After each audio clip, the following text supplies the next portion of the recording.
சொல் முத்தாலே பரவி வாரி ஆடி வரும் கைலையில் அருணோமயம் குருவாகவே அமர்ந்திருக்கக்கூடிய நேரத்தில் என் தாயாகி பார்வதாதேவி அவள் அந்த ஆதிகளை கண்ட பகவானுடைய பாதார விந்தங்களை பணித்து என்ன சொல்லுகிறாள் பார்வதி தாங்கள் இந்த கைலாசத்தில் ஒரு திருநடம் ஒன்று ஆட வேண்டும். பார்வதி சுவாமி உன்னுடைய வேண்டுகோளுக்கிழங்கு நான் இந்த கைலாச வரையிலே திருநடனம் ஆடினேன் என்று சொன்னார். திருநடனம் ஆடினாக்க ஆடினாக்க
சீர்காழியும் மதுரையில் சென்று சிறப்பாக ஆடி வைக்கிறேன்.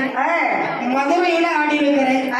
சுடுகாட்டில் ஆடி வைக்கிறேன். போய் சுடுகாட்டில் ஆடி இருக்கீங்க சுந்தரி. சுவாமி நான் பார்த்தது இல்லை. என்னம்மா ஆயிரம் நான் காண முடியாத திருநடம் ஆட வேண்டும். ஒருவேளை நீ கண்டு ரசிக்கும்படியாக நான் இந்த கைலாச வரையிலே திருநடம் ஆடினால் இந்த தேசம் இல்லாமல் அழிந்து போய்விடும். சுவாமி என்னம்மா அழிந்தால் எனக்கு என்ன கவலை? தாங்கள் திருநடம் ஆட வேண்டும், அதை நான் என் கண்ணால் பார்க்க வேண்டும். இந்த கணவனுடைய ஆட்டத்தை கண்டு ரசிக்க வேண்டும் என்று உனக்கு ஆசை வந்து விட்டது. புருஷன் பொண்டாட்டி பார்க்கத்தானே செய்வாங்க. அப்படின்னு சொன்ன உன் ஆசையை நிறைவேறாம இருந்தா அவனுக்கு மனுஷனே கிடையாது. பொண்டாட்டி எவ்வளவு சந்தோஷமா இருக்கும். எம்மா ஆகையினாலே நான் ஆடுவதற்கு சம்மதித்து விட்டேன். சுவாமி ஆட போறீங்களா? இன்னைக்கு இப்பொழுதே ஆட தயாராகி விட்டேன். இப்ப ஆட போறீங்க? இப்ப ஆடுற மணிய பாரு. இங்க ஆட போறீங்க? ஆமா. ஆனால் ஒன்று, தாங்கள் ஆடுகிற போது தாங்கள் மேலிருந்த எந்த பொருளுமே கலந்து கீழே விடக்கூடாது.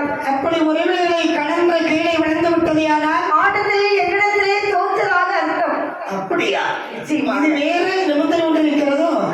பார்வதி எங்கே எல்லாமோ ஆடும்போது என்னுடைய தேயிலிருந்து ஒரு பொருளும் கீழே அச்சு விழுந்தது கிடையாது. அப்படி இருக்கும்போது ஒரு பொம்பளை கிட்ட போக முடியுமா? பொம்பளை தோட்டாலாம் பொண்டாடிட்டு தோக்க முடியுமா? அதனால பொண்டாடிட்டு தோஞ்சாலே அவ்வளவுதானே. வெளியே தெரியாது. ஆமா தோத்த ஊரெல்லாம் நேரடிச்சு விடுவா. சொல்லி காட்டுவா. ஆகினாலே பார்க்கிற ஆதிகளை கேட்ட பகவான். ஆமா பாதால் எப்படி சொல்லி கேட்டு எப்படி திருட நாடுகிறார்கள் ஆடினாரே.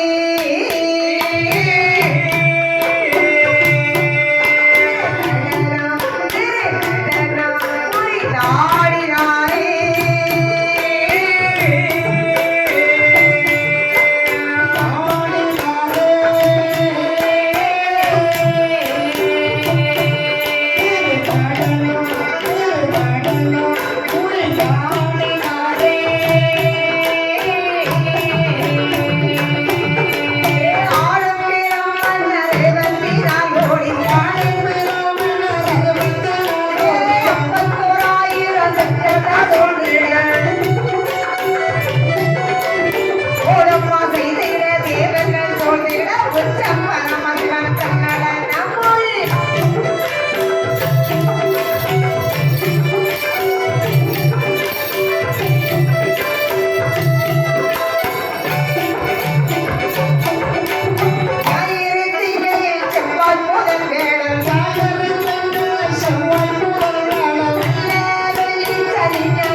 ஆடவில்லை.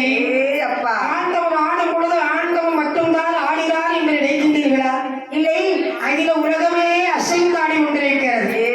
அப்பா ஆடிவடியார் தில்லையிலே அசைந்து ஆடுது இந்த வித்தையிலே. இப்படி ஆடி கொண்டிருக்கிற போது ஆமா. பகவான் காதில் அடித்ததை குண்டலம் ஆ. அந்த குண்டலத்திற்கு திருநாளிலிருந்து கலந்து வந்து கொண்டிருக்கிறதா. கலந்து வரும் பொழுது கரைக்கின்ற பகவான் யோசிக்கின்றார், ஒருவேளை நம்ம ஆடும் போது இந்த குண்டலம் மட்டும் கலந்து பூமியில் விழுந்து விட்டது. ஆனால் பார்வதி சொன்ன பிரகாரம் ஆட்டத்திலே தோற்றதாக அர்த்தம் அல்லவா? அப்புறம் நிறுத்தி விட்டாலும் தோற்றத்துக்கு அர்த்தம் தான். அப்படியே நிறுத்தவும் கூடாது, திருவாணி மாற்றவும் வேண்டும். மாற்றவும் வேண்டும். அப்படி என்று சொல்லி என்று பகவான் அதாவது ஒரு காலை பூமியிலே ஒன்றி இன்னொரு காலை மேலே தூக்கி கடந்து வரக்கூடிய இந்த குண்டலத்தினுடைய திரைகாணி பூட்டிவனமாக இருக்கின்றார். ஓட்டி கொண்டு ஆண்டார் பார்த்தீங்களா? ஆமா. அவனுடைய புரித்தோடு ஆடையார் செஞ்சு விலகி விட்டதா. சரிதா? நீ பார்த்தாய் பார்த்தாதீர்களே என்ன செய்கின்றான்? கண்டிருந்த பார்வதியாய்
சொல்லக்கூடிய மந்தியார்கள் ஆண்டவனுடைய திரைச்சடைக்குள் அனைவரும் இருக்கும் போது இந்த சடைமுடியானது கரைந்தது. எங்கே என்று சொல்லக்கூடிய மந்தியார்கள் பூமியிலே குதிக்க கடலும் திடீரென்றும் இருந்தது. மட்ட மரம் கட்ட தாமரை மனித உடல்கள் வையகமை வெள்ளத்தால் அணிந்து வருகிறது. அழிந்து போய்விட்டதா. ஆண்டவன் இருக்கக்கூடிய தங்கமணி கைலாசமனையும் வெள்ளத்தால் கரைத்தொழிலை சென்று விடுகிறது. பகவானுக்கும் பார்வதிக்கு இருக்கக்கூடிய இருப்பிடம் இல்லாமல் வெள்ளத்திலே தத்தளித்துக் கொண்டு இருக்கக்கூடிய நேரம் பார்த்தாய் பாரதாதி கையில் இருந்த கடையாளியை கலட்டினால் சரி தண்ணீரில் விட்டறிகின்றார். ஆமா. கீழவத்தை வேதவத்தை தாமரை புஷ்பமாகவே வளர்ந்து கொண்டிருக்கிறார். அந்த செந்தாமரை மரம் மேலே சிவனும் பார்வதியும் உறைவிடமாக அமர்ந்திருக்கும் பொழுது நீ எப்படி இருக்க என்னுடைய ஆழ்வான் நினைக்கின்றார். சிவதரிசனம் செய்து சில நாட்கள் ஆகிவிட்டது என்று சிவனை காண வேண்டும். ஆமா. சிவதரிசனம் செய்ய வேண்டும். அப்படி என்று அந்தர்மார்க்கமாகவே வந்து கொண்டிருக்கின்றார். வந்து கொண்டிருக்கும் பொழுது எல்லா இடங்களிலும் வெள்ள காடாக பெருகி இருக்கிறது. கைலாசத்தை காணவில்லை. ஆண்டவத்தை காணவில்லை. ஏதுக்களை காணவில்லை. மனிதர்களை காணவில்லை. மட்டை மரம் தட்டை தாமல் எதுவுமே இல்லை. ஆண்டவனையும் காணவில்லை. ஆதிசக்தி பார்வதி உமையல் லிங்கேஸ்வரி ராஜராஜேஸ்வரி உபரீஸ்வரியை காணவில்லை என்று சென்று பார்க்கிற போதே தாமரையிலே அமர்ந்திருப்பதை பார்த்தான் இடையாளா. என்னுடைய அருகிலே வந்து ஆண்டவனை அடைந்து விட்டு சொல்லுகின்றார். ஐயா ஈஸ்வரே, அப்பா கைலாசமனை எங்கே ஐயா இருக்கிறது? அப்பா நீங்கள் இப்படி தாமரை போவரே தண்ணீர் தடாகத்திலே தத்தளித்துக் கொண்டிருக்க காரணம் என்ன? வேறொன்றுமில்லை. பாவால் இவனை சொல்லை கேட்டு தன்னுடன் ஆடிய காரணத்தினால் கைலாசமலையெல்லாம் அழிந்து போய்விட்டதப்பா. அப்படியா?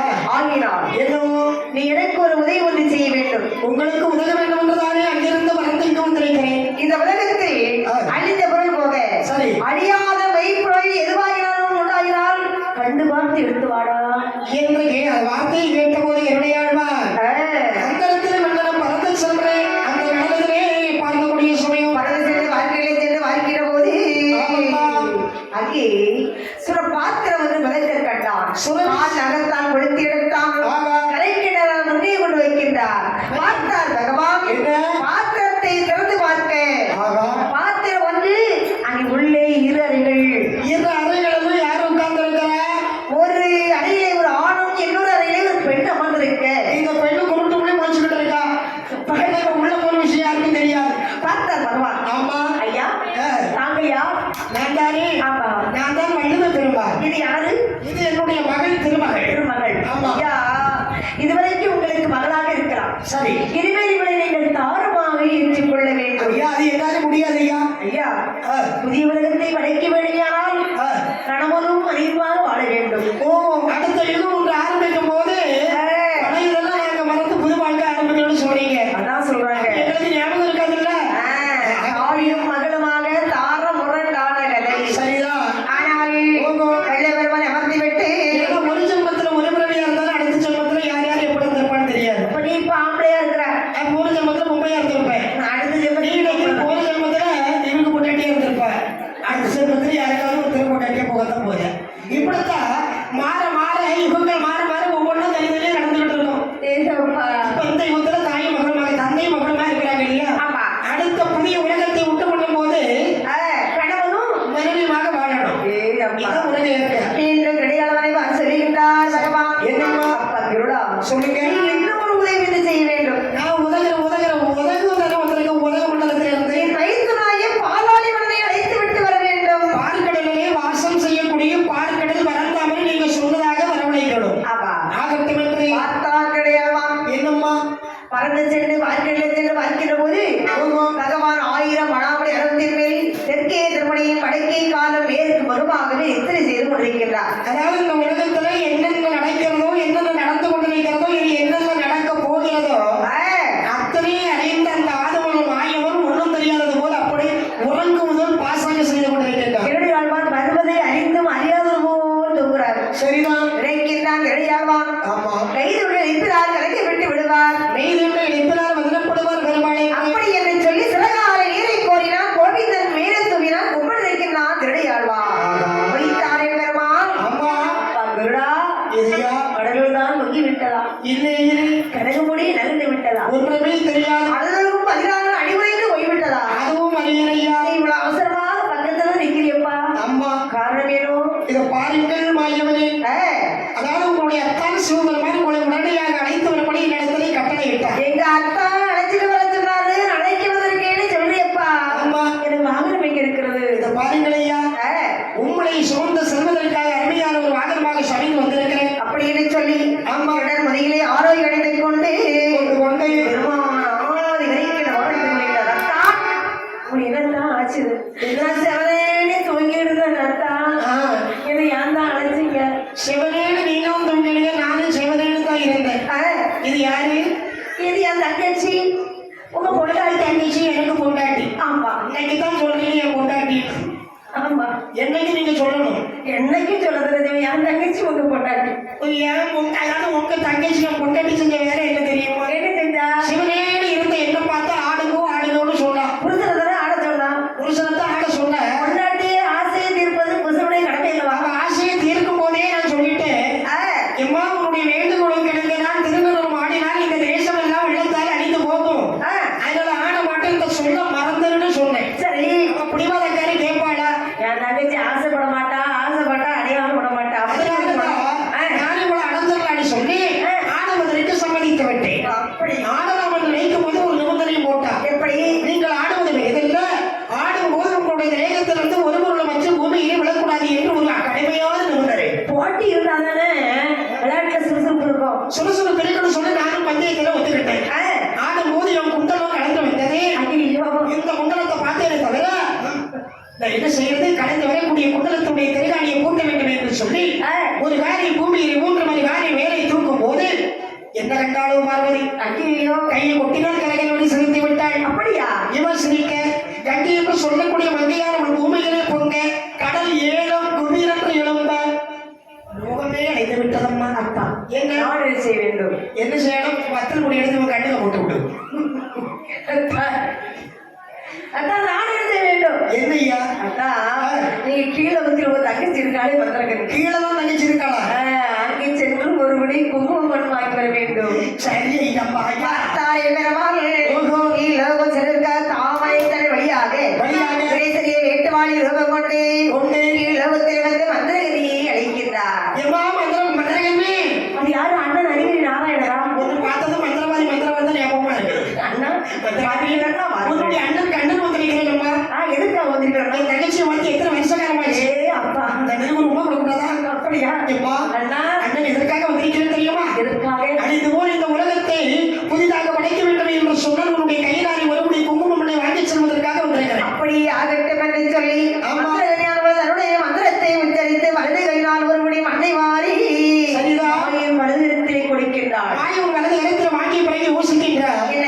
இந்த ஒருபடி மண்ணு கொண்டு உடையவன் சிவனுடைய முன்பரை வைக்கும் போது இந்த ஒருபடி மண்ணை வைத்து அடித்த ஒரு உலகத்தை படைப்பதற்கு தெரியாமல் இருந்தால் என்ன செய்வது? மீண்டும் அங்கிருந்து வர வேண்டியதானே? ரொம்ப கஷ்டப்பட்டு வழி என்ன இருக்குது? ஐயோ, அப்படி என்று சொல்லி இடது கையினால் ஒருபடி மண்ணை களவு செய்கின்றார். ஆமா. 2 படி மண்ணை கொண்டு நடுக்கடலை வருகின்ற போது சரிதான். கண்ணை கொடுத்த மண் கருவாக இருக்கிறது. ஆகா. ஆயில் களவு செய்த மண்ணானது நடுக்கடலில் கரைந்து போய்விட்டது. மீதம் இருக்கக்கூடிய ஒருபடி மண்ணை கொண்டு உடையவரால் சிவனுடைய முன்பரை வைக்கும் பொழுது பார்த்தார் ஆதிகளை கேட்ட பகவான் அந்த மண்ணை கூறு நான்காகவே பங்கு வைக்க வேண்டும் என்று கொண்டு வந்த மண்ணதையோ ஒரு நாளாய் வங்கி வைத்தார்.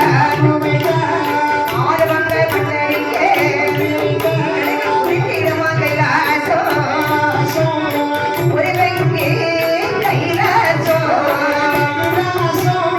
கைலாசோ ஒரு வெங்கி கடலுமாக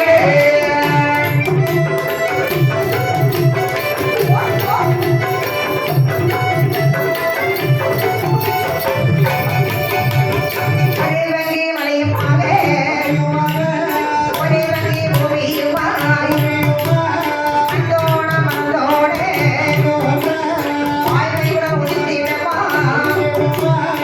வாய்ரம் மலே தலையோடே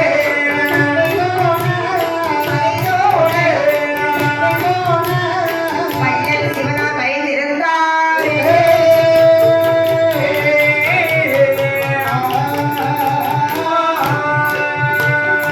பார்த்தார் சிவபெருமான். ஆமாம்மா. கொண்டு வந்த மண்ணு வாங்கினார், பாகமாக பிரிக்கின்றார். நடுவிலே கைலாசம் உதயமாகிவிட்டது. சரிதான். பிரிக்கின்றார் ஆதிகளை கிழவன். வாழ்ந்து ஒரு உலகமதை ஆதரவாக படைத்து கொண்டு கைலாச வனத்திலே உட்கார்ந்து இருக்கிறாராம்.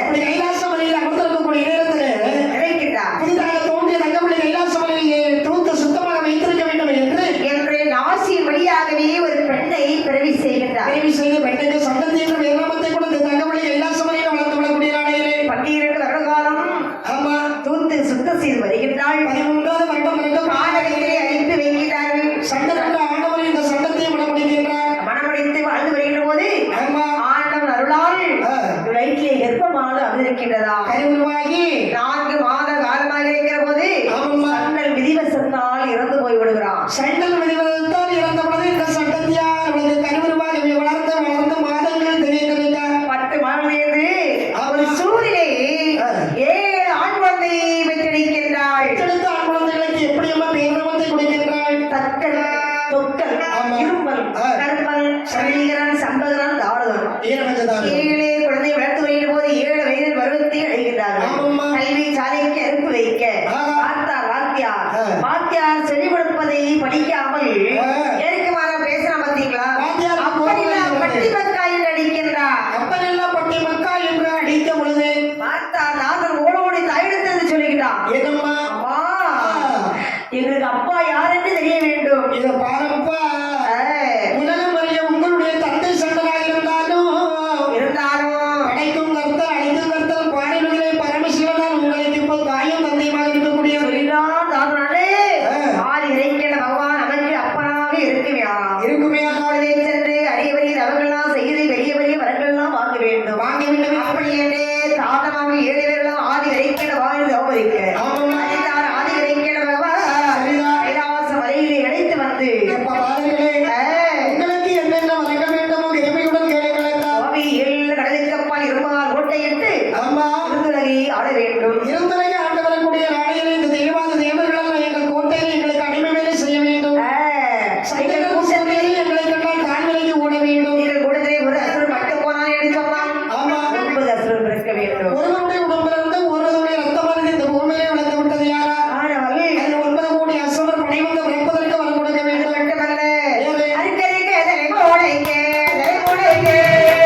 வரலாம் கொடுக்கின்றார். சரிதான். இதை வாங்கிவிட்டு தென்கையிலே வழியாக வந்து கொண்டிருக்க வந்து கொண்டிருக்கும் பொழுது அம்மை உண்மை ஒரு பார்வதியானவளை யோசிக்கின்றார்.